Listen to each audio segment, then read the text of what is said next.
Okay, so hi, I'm Robert Meyer, and I'd like to introduce Murmel and JMurmel. It's okay.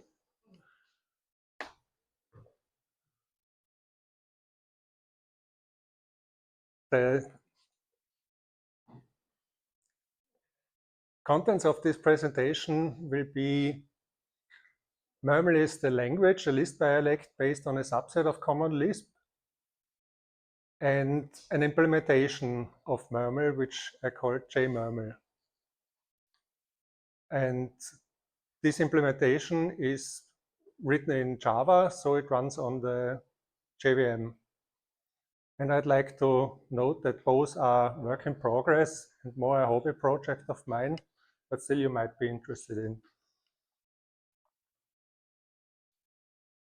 I think we'll rush through the first slides and then hopefully the demos will work. There will be questions and answers at the end, but feel free to ask any time in between if something's strange. About me, I'm not your typical Lisp programmer, which I think means I am a typical Lisp programmer. My education started from the hardware side. I think my first programs were written in hex dumps. Lisp in the 80s on MS-DOS PCs didn't really work that well, so I didn't use it that much. I did, though, use an HTML processor with a configuration language based on Scheme in a commercial project, which worked exceptionally well. And in the beginning of 2020, during the pandemic, I browsed around the internet and stumbled across several toy Lisps. And I thought that was cool. I can do that too. Another thing which I stumbled upon was a YouTube channel by an ex-Microsoft engineer, and he had a project where he wrote a prime sieve benchmark style thing, put it on GitHub, and people started porting it to other languages. There was a Common Lisp implementation which was super slow. It was very easy for me to speed it up by 250x, and then by stealing ideas from other languages, some more. I also used the hash dot operator, which freaked out the C++ people, but I guess you know why it was so fast. Anyway, I don't write that much Lisp. Mostly it's to check out edge cases and error handling and stuff. I really should start trying to write some real common Lisp. So an overview of Murmel the language. As I said, it's based on a subset of Common Lisp. It has some extensions such as the threading macros, which people may know from Closure. It has the concept of generators and some utilities which I stole from Alexandria and Serapeum. I tried to keep a split into a core language and a library. The core language is, again, quite similar to Common Lisp, except Murmel also has letrec and misses some special forms. The core language also contains 182 symbols total, which are primitives, obviously, some constants and some global variables. The library, which is separate, adds a couple of other stuff. Design principles. When I say design, I'm a maybe wannabe language designer.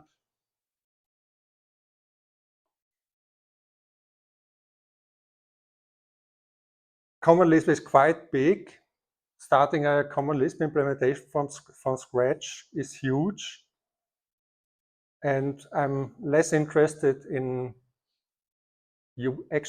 actually I'm less interested in using it as more experimenting. So I want a manageable size. Common Lisp, of course, has vectors and hash tables and stuff, not only lists, but the support for lists is very good in Common Lisp. Vectors and hash tables not so much, so I try to improve on that. Most Lisp implementations actually have a do vector, but none has it in the easily available. Another future plan is a better concurrency story, which should be easy to do on the JVM. And this also could be one thing where I could try out things, see what works, what not, and maybe even later wrap it in a Common Lisp library or something. A short summary of the library. It's written in Murmel, currently close to 1,600 lines of code. And it's not really that special. Most things could be re-implemented in Common Lisp as well. An obvious question is, what are the differences? So Murmel is a Lisp 1. Special variables work differently. Murmel doesn't really have special variables, but you can rebind. When you rebind the global variable, then you can specify whether it's supposed to be lexical, which is the default, or if you want to rebind it dynamically. And a more or less superficial thing, var glambler lists are specified as dotted lists, the way Scheme does it. Murmel doesn't have these ampersand rest and body keywords. Yeah, I don't know if I should read all of this. An important thing, Murmel doesn't have a package system yet, which is quite limiting in using bigger Common Lisp codes. Currently, there is no support for records, clause, or object-oriented programming. Maybe I'll add it at some time. The difference around numbers are quite big. For a toy Lisp, I think it's okay that you only have one floating point type. So Murmel has fixed nums and double floats. All math functions take numbers and return a double. I think I'll change that sometime because it's quite limiting. Due to the fact that Murmel is a Lisp 1, you have to do something with the REPL variables. And format also is a difference currently out of laziness. So I already have a proper format in the works.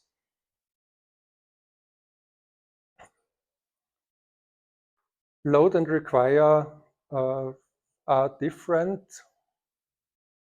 Load and require are both done by as if by the reader.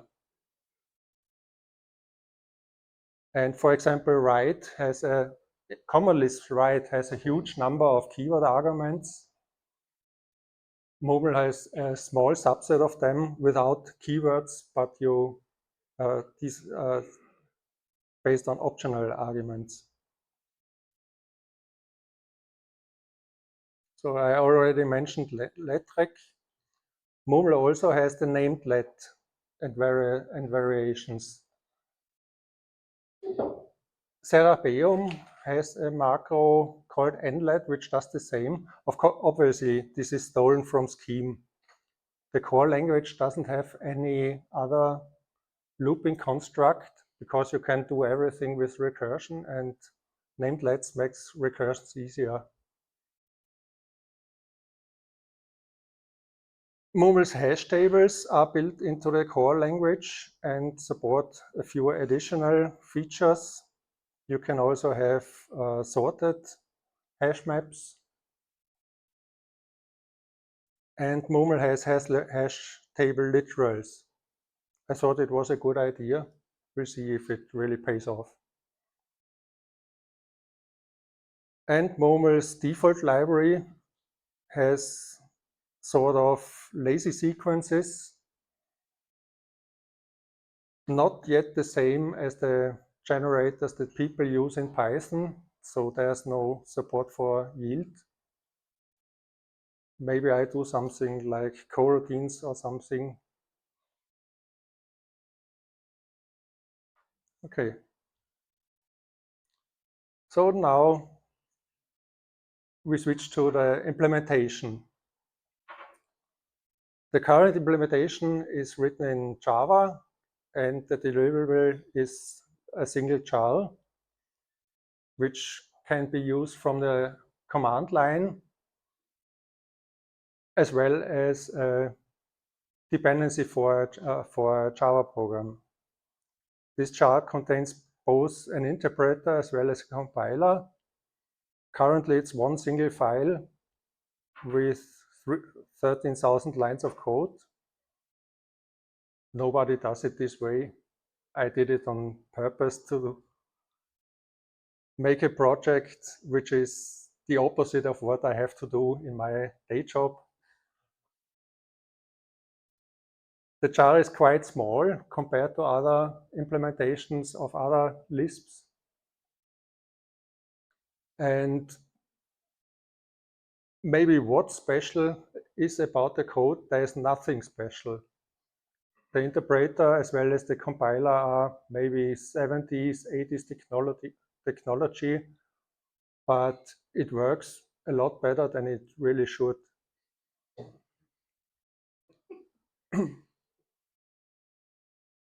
Lightweight, you can view it in two ways. Murmel has not that many features, which means it's easy to understand. And whether the implementation is lightweight depends on whether you count the JVM as well. JMurmel itself is very small, but you also need 10 million lines, 50 megabytes of JVM, which you may or may not have.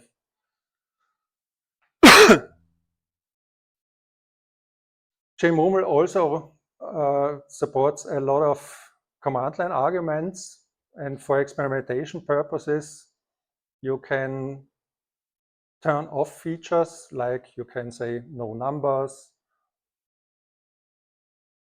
disable groups of primitives, and things like that. Okay, I ran some benchmarks. The benchmark program is super simple. It's just some Lisp code. Measurements are taken using time. So don't nail me down on these numbers. For example, the first two programs are very similar, compile to the exact same bytecode and still give different results. But I guess the order of magnitude should be okay. So JMurmel can be more or less compared to ABCL and ECL, and maybe not surprising, SBCL is faster.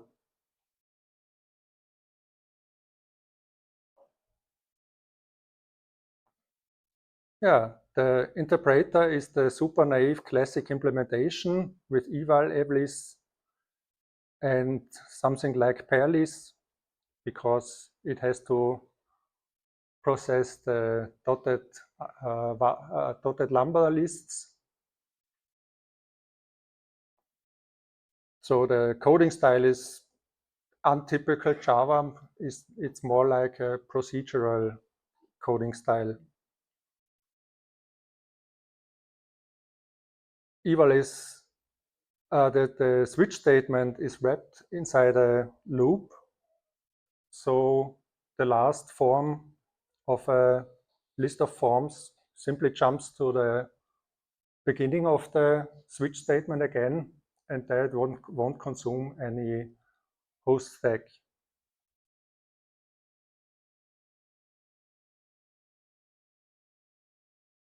And the normal environment is simply an A-list as you would do in a simple eval which you wrote in Lisp.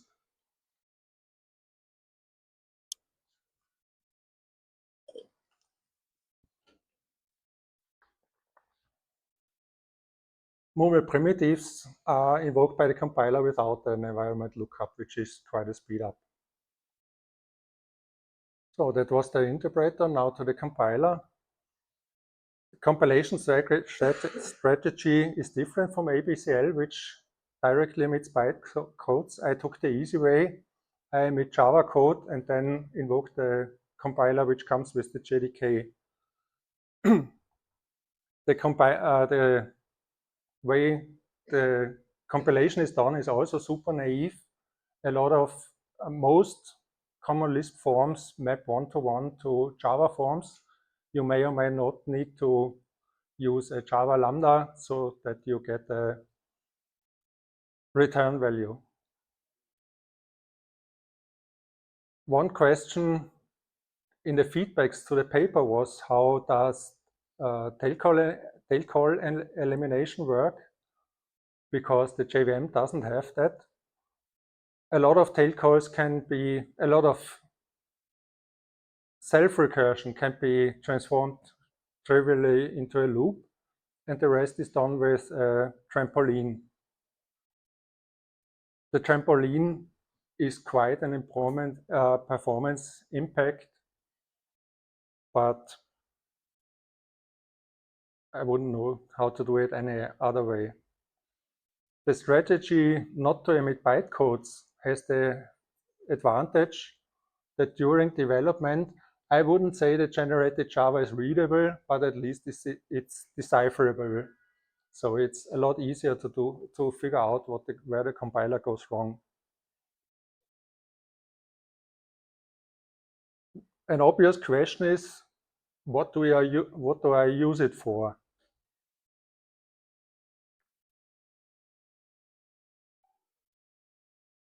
You can use Murmel at places where an industrial strength list is not supported.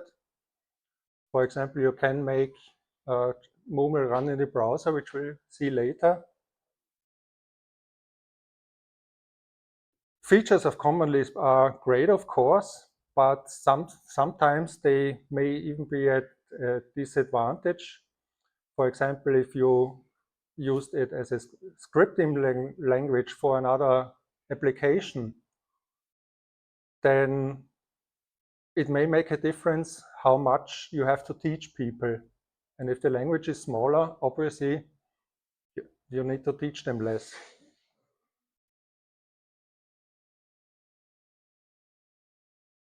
Since JMurmel runs on a JVM, it's a match for a company which uses Java for other things. You could maybe use it for build tools which are invoked during a build process of your normal Java application. And since it's simple, it could be used for teaching and also using the features to disable things for experimentation.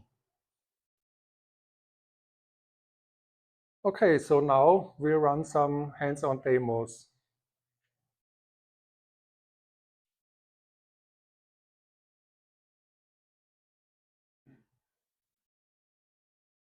Okay. If you were just listening, this is Robert Meyer, I mentioned his co-author's last name. So here we have an example. In order to make some use of Murmel so that I can figure out if it's actually usable at all, I did a few samples from the advent of code 2 years ago. It turned out that Murmel was not usable and I extended it. And this is the result of the first day. You see it's somewhat like normal common Lisp. Macros like this are available. Murmel has them. This is Java foreign function interface because Murmel by itself does not have a sort, but I used a regular standard library function of, and that's it. And if we run this, then this is maybe not unexpected.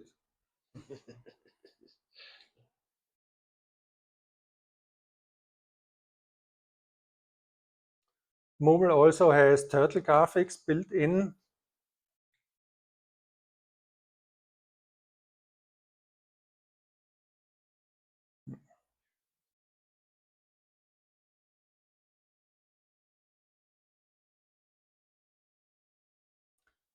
This is,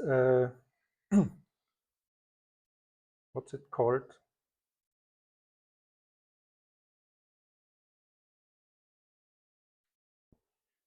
Anyway, we'll run it.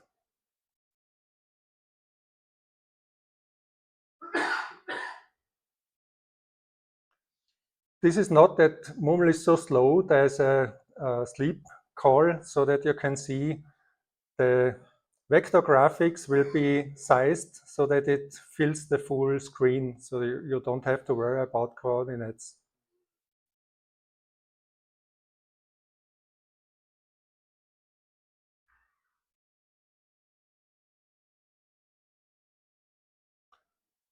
Murmel also has an online REPL, so you can run it in a browser.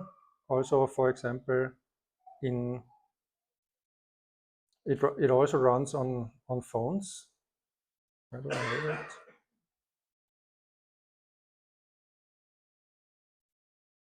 This online REPL runs completely in the browser, so it doesn't need a server backend. And it runs the FIS bus. This also has a persistent history, which is also stored in the browser.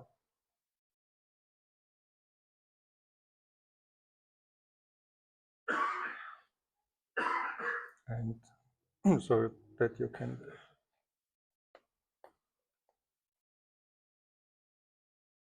You implemented that. As usual, I built on the work of other people. There is a guy which made a JavaScript-based terminal for web pages. And thanks for reminding me.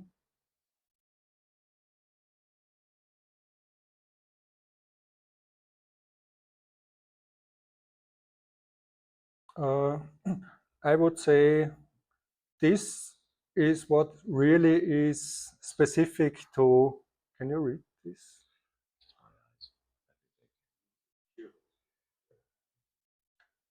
The marked portion is what is really specific to JMurmel. The rest is regular, is this JavaScript library which implements the terminal. And a company compiled the JVM to WASM, so you can run any simpler Java program on a platform which supports WASM.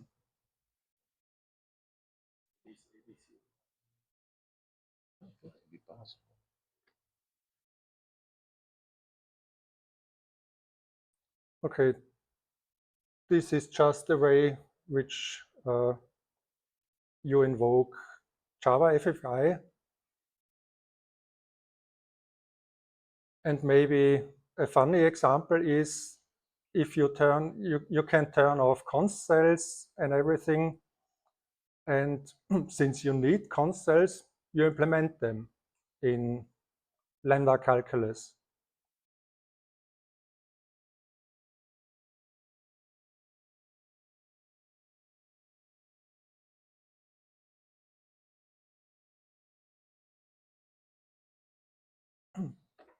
And now we have implemented const cells CDR and CAR in lambda calculus.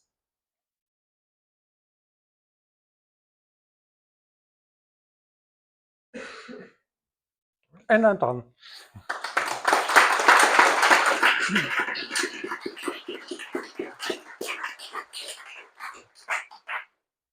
Any questions? I'm just curious, it's probably not important, but why did you use different versions of ECL for the benchmarks, whether interpretation or compilation? It's mostly out of laziness. I think I got trouble with ECLs. I think gave me some troubles, and then I reran either the interpreted version or the compiled version again, and was too lazy to run the other one. If someone's really interested, the benchmarks is also in the GitHub repo, so you can run it yourself. Where ECL needs some messaging if you want to switch between interpreted and compiled. SPCL is easy in that regard. You feed it anything on the command line and it runs it in the most obvious way. Other Lisp systems are not that easy. Questions? Yeah. Okay, so we have one from the chat. 40 ants. You said that Common Lisp is too big to teach it non-Lisp users of a program, but why not create a special limited package where only a selected number of functions will be available? Of course, you could do that. Yeah. Okay. That was the question. Okay, of course you can do that. And if you wanted a embedded language, then a smaller language could be easier to embed. If you write the whole program in Common Lisp, then obviously an approach with a smaller package would be the most obvious way to go. Next. Satisfied? Okay. Thank you.